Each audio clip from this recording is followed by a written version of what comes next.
Right. It's always difficult to do a presentation before lunch, but I think actually it's better than doing it after lunch.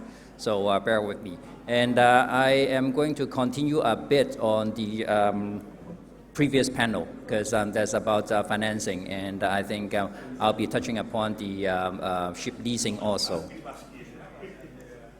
Now, I will actually start with the cycle of a ship. Now, the cycle of a ship actually, of course, starts with shipbuilding.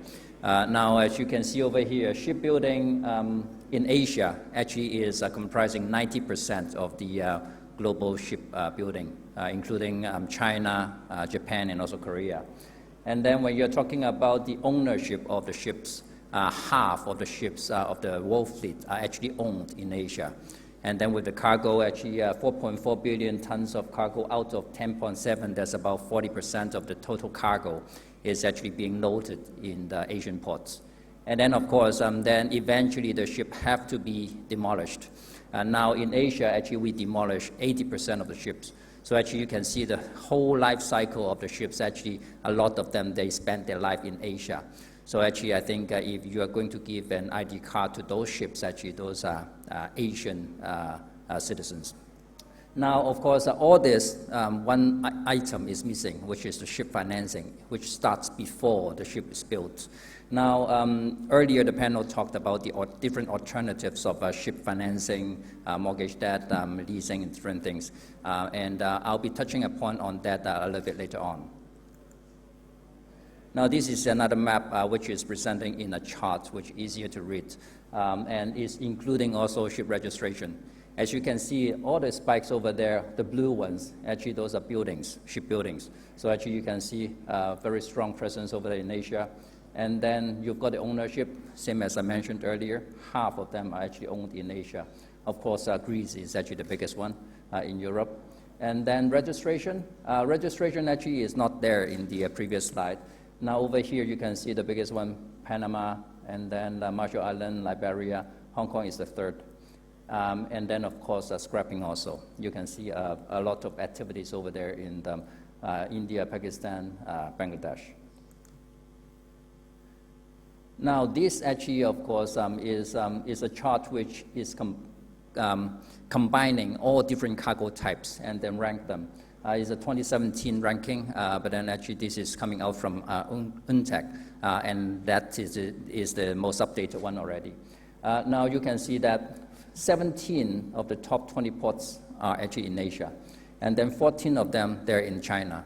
It tells you the substance of the actual physical side of it. And then, of course, it means that a lot of the interest, no matter you're talking about institute investors or different elements, they're actually very strong there.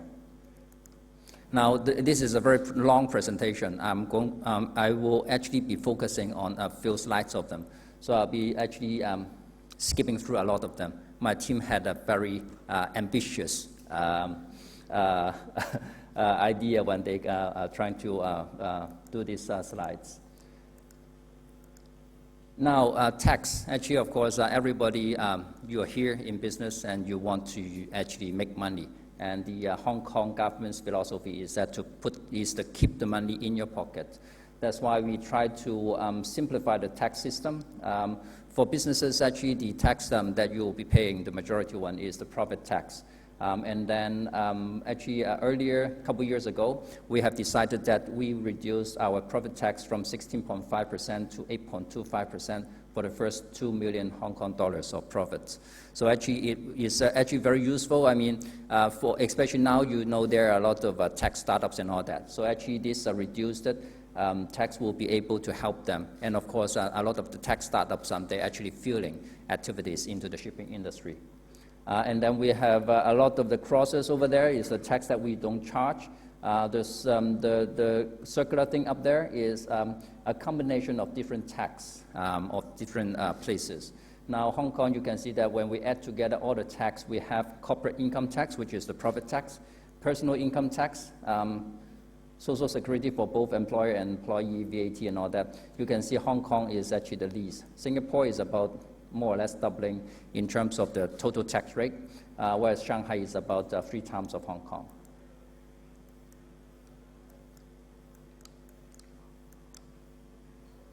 It's not moving.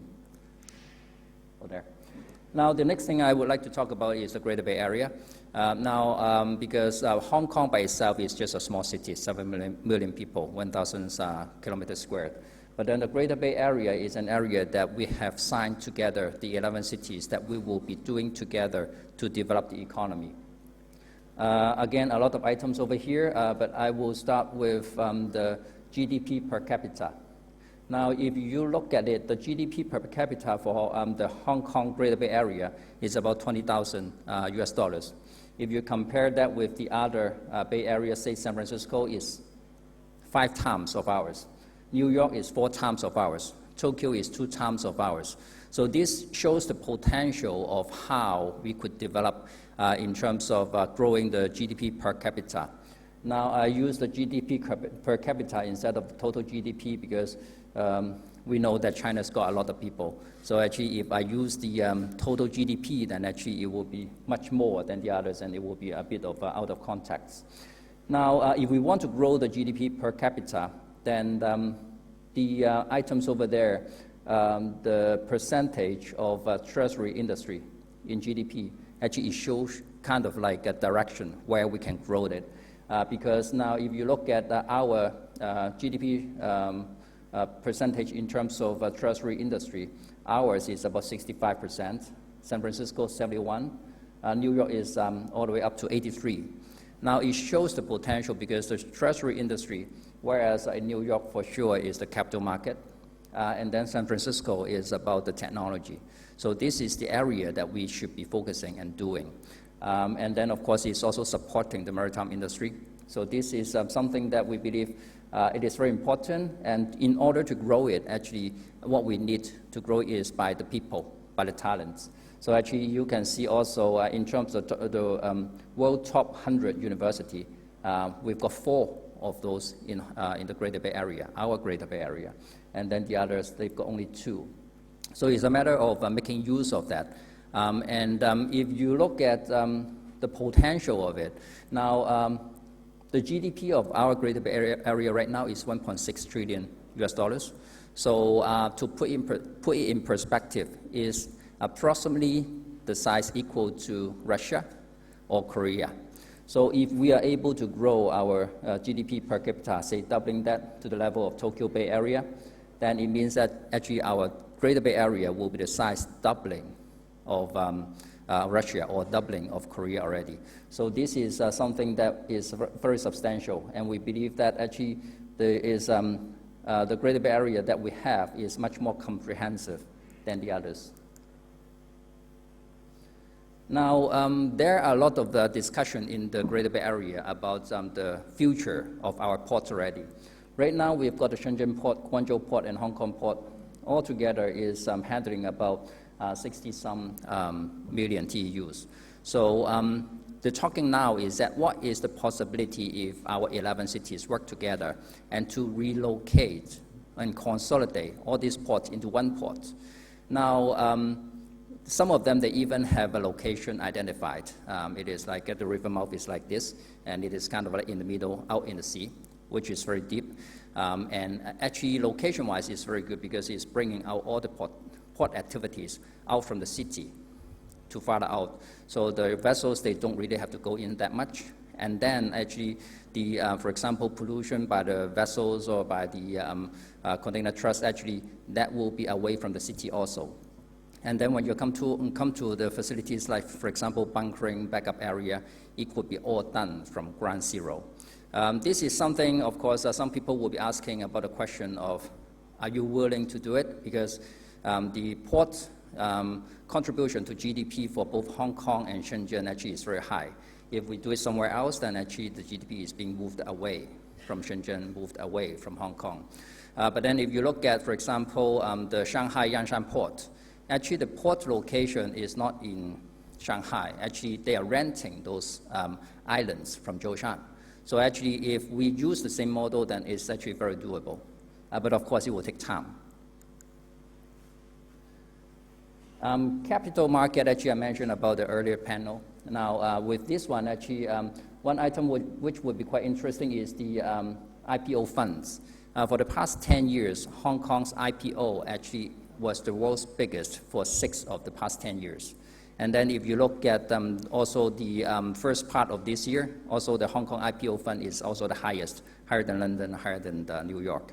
And if you look at the past 10 years, the total accumulation of the IPO funds, actually Hong Kong is also the world's number 1. So actually IPO fund, actually the IPO market in Hong Kong is a very strong market when companies or ship owners or companies come into the matter of raising funds. And then also in terms of liquidity, we have this stock connects connecting with the Shanghai stock market and also the Shenzhen stock market. So this actually will be allowing the investors, both sides. Mainland side, they can invest in the Hong Kong market, and Hong Kong investors, they could invest in the mainland market. So it means that the appetite and also the diversity of the investors is much wider than before. Now, there are limits on the northbound and southbound transaction. Northbound is 52 billion renminbi, and southbound is 42 billion renminbi. And you can see that this is a very strong liquidity. And because the interests of the investors of these 2 areas or the 3 markets are very different. With this, actually, you will be able to get access into different stocks and also different investors. And earlier, there was a discussion on the ship financing and also the ship leasing. And we've got ICBC leasing and also AVIC over there. Now, for those there in the leasing business, you know that Hong Kong, 2 years ago, we started this tax regime for aircraft leasing. And now we are starting another one for ship leasing. So for the ship leasing one, actually, for reference now, the aircraft leasing actually is only 20% of the profit is taxable, and the tax rate is 8.25%. So the effective tax rate is about 1.65%. Because we do not allow for depreciation allowance, so that's why we are taxing only 20% of the profits. Now, our scheme for the ship leasing is not out there yet because we have done the internal assessment. We have come up with the framework. We will be passing it to the Legislative Council later on, hopefully have it ready for next year. What I can tell you about the details is that for sure it will be better than the aircraft leasing scheme. That's all I can tell you for now. And then we're also reducing the tax for specialty risk, including the marine insurance. So actually, this is something that we are reducing from 16.5% to 8.25% again. I see the clock is running out. I've got only 1 more minute left, but I think that will be enough. Now, I mentioned about the tax regime for the ship leasing. We will be able to give you more details later on because our policy address by the Chief Executive, it will be sometime around end of October. And so by then, by our Maritime Week, actually, we will be having more details to announce to you already. And also for your information, we have signed this MOU together with Maritime London. So actually, it's kind of like a reciprocity that our secretary will be visiting here this week. He will be arriving tomorrow. And then also by the time November 17th, our Maritime Week, Maritime London will also be visiting Hong Kong.